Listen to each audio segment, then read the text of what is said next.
Well, you've heard Bernie Sanders railing against the 1% on the campaign trail, but the presidential candidate often skirts around how he joined the wealthy elite. A new report laying out exactly how he made his millions through good old-fashioned middle-class planning in a capitalist market. So why does he keep pushing big socialist policies? Joining us now with her reaction is Mattie Duppler. She's a senior fellow at the National Taxpayers Union. Mattie, welcome to the show. Good morning.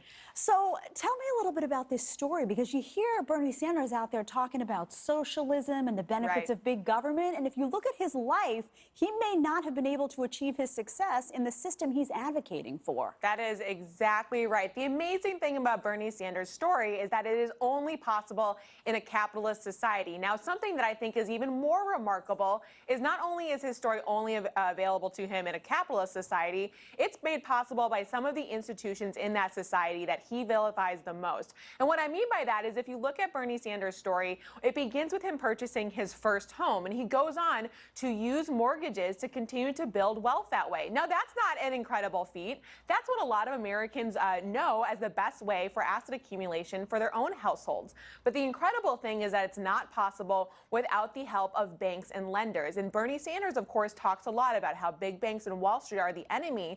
But without those big banks and Wall Street, he would never have been able to turn his meager salary as a mayor in Vermont, $33,000 a year, into a $49,000 mortgage. That's just the way that lending works.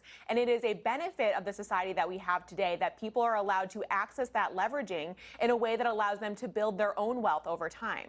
It's always interesting to me because he generates popularity among millennials. And if I were a millennial looking at his story, I would say, wait, hold on a second. It would be impossible for me to do what you just did with the policies that you're advocating. So when people find out more about his story, the more he's out there on the campaign trail, do you think there will be backlash in turn to his policies?